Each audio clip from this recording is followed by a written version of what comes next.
Welcome to the At Mac Theater podcast. You say Brahma, we say Brahma. Brahma drama. Thanks for tuning in to At Mac Theater's podcast, Brahma Drama. For this episode, we're launching our scary, strange, and unusual series called Who's There? Actors from the Junior Varsity and Varsity theater classes worked hard to perform a few original tales that are sure to keep you on the edge of your seat. Have you ever seen a bug the size of a human? Or wondered what lingers around those street lamps late at night? Listen if you dare. Who's there? Mothman starts now. Hello, ladies and gentlemen. Welcome to the Vampire Clowns podcast. I'm your host, Bruce. Today, we have a couple people telling the stories of the cryptid of the West Virginia Mothman. Now, sit back, relax, and enjoy the stories. It was August 12th when my friends and I drove home from a birthday party, when we came face to face with a strange winged creature in the town of San Antonio, Texas. It was at least 7 feet tall with a humanoid body, a wingspan of at least 10 feet long, and 2 red glowing eyes that terrified anyone who saw them. 3 days later, Alexis and I were going for a nighttime grocery run, and we spotted the creature again. More frightened than ever, we sped off, traveling at almost 100 miles per hour. Swerving around the creature, we attempted to drive away, but this strange being had no trouble keeping up with us. Chasing us back to our house, we told Giles, Alania, and Bruce about what we saw. That was when we did our research and found that the creature that we kept seeing was named Mothman. To our surprise, this wasn't the first time someone had actually seen this strange being. Over the next few weeks, we did more research on Mothman and found out that nearly 100 people came forward with eyewitnesses. With our research, we discovered that some people believe that this 7 feet tall, 10 feet long, strange, scary, and mysterious creature is somehow linked to paranormal and possibly extraterrestrial activity. In the end, we became divided on the nature of the Mothman. Vivian, Bruce, and I believe that the creature has never harmed a human being and that the Mothman means no harm, but instead tries to warn people of impending danger with its presence. Digging deeper, we found evidence with the collapse of the Silver Bridge, as many people claimed to see the Mothman on the bridge just before it fell. They believed that it was trying to warn them of the event that was about to unfold. Alania and Alexis, however, believe that the creature is of an evil nature. It is our belief that the Mothman is a creature of danger and chaos who seeks to put other humans in dangerous situations. Alexis and I also believe that somehow the creature's DNA was fused with toxic chemicals and mutated into this humanoid creature. We believe Mothman is our own doing, and we need to face the consequences accordingly. One of the most interesting elements of our research on the Mothman is that it's actually some form of herald of doom, like seeing the Grim Reaper. I read that the Mothman is a signal of tragedy to come. From our research, there seems to be no evidence on whether the creature means harm towards humans. We're still very much divided on whether the Mothman causes harm or not. To this day, to us, the Mothman remains an unsolved mystery, and our question still remains. Who is Mothman, and why was he chasing us? And that is all for today. I hope you enjoyed the stories. I hope you imagine the terror that these people went through. Now, that is all for today. Don't forget to subscribe and like and follow this podcast. Once again, I'm your host, Bruce. Have a good evening.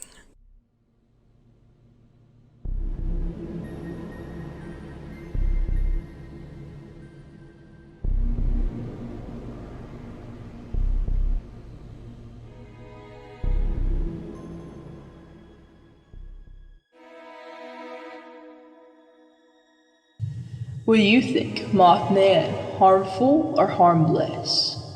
The next story you're about to hear will make you think twice about babysitting for someone again. Listen if you dare. Who's there? Babysitting Troubles starts now.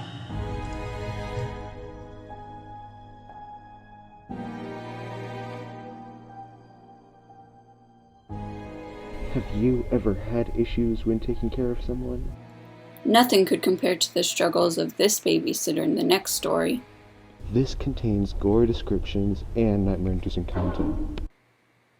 Now, for the story of Babysitting Troubles. Don't turn off the lights. At first, I thought it was just a normal babysitting gig. I walked up to the house, and the mom, she told me the basics. The baby should be sleeping upstairs in its crib. There's diapers in the drawer next to it, and I'll be back by 8. And then she left. It was about 15 minutes into it that things started to seem odd. I heard the baby cry, so I went to go check up on them, but they just appeared to be asleep. And when I left the room, that's when things started to happen. Just random cabinets were opening, and there were random messes appearing on the floor, and things were flying everywhere. I was scared, so I went to go check on the baby again, and I could smell a foul odor coming from the crib. So, I opened the cabinet that I was told had diapers in it, only to find what appeared to be the bloody corpse of a baby. And it was August, and I was in pure shock, so I forgot about changing the diapers, and I called the mom, and after explaining the situation, she rushed home. Then she asked me, Where exactly was it? 'Cause I have a drawer full of cigars. You could have been smelling that, honey. I told her it was in the diaper cabinet. And when she opened it, she was shocked, and Oh my god! That's my baby in there! That's my August! You were supposed to be watching her, and now she's dead! What kind of a babysitter are you? And then suddenly, the baby that I was holding opened its eyes, only for them to be pure black. The next thing I knew, my hands were empty, and I saw blood all over the floor. I ran out of the house as fast as I could, and I ignored anything I heard behind me. I just booked it towards the gas station at the end of the street, and I called the police because things weren't adding up, and I couldn't make sense of anything I just saw.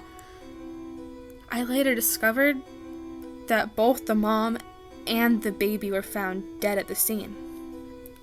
I don't know what happened to them, the police don't, and I'm not sure if I want to know, but what I do know is I haven't taken a job since that night.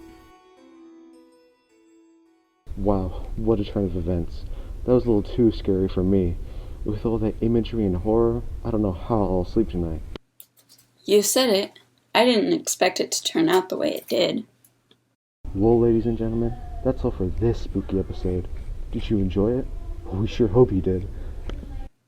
Indeed, this has been fun. And don't forget, don't turn off the lights.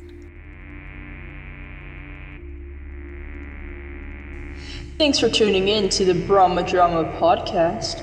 We hope you enjoyed one of our first episodes in our series titled, Who's There? Delivering all things spooky, strange, and unusual. Shout out to the JV students that created our first story, Mothman. Vivian, Giles, Alania, Bruce, and Alexis. Our second story was created by Maya, Arwen, Noah, Andi, Xander, and Ethan. This episode was produced by 5th Period's technicians Wyatt Collier and Riley Patterson. Thank you to our MacArthur High School administration and NAISD for their listener support, and a big shout out to all of our listeners. Can't do this without you. Did you like what you heard? Help us out. Tell other people about what we're doing by following us on Instagram at MacTheater for more podcast release episodes. That's at MacTheatre. As always, you say Brahma, we say Brahma. Go Brahma Drama. Thanks again for tuning in to the at Mac Theater podcast, Brahma Drama. This has been your favorite technician host, Wild Wyatt. Remember, even during the 2020 pandemic, we're in this together. We are Mac. Brahma Drama, out.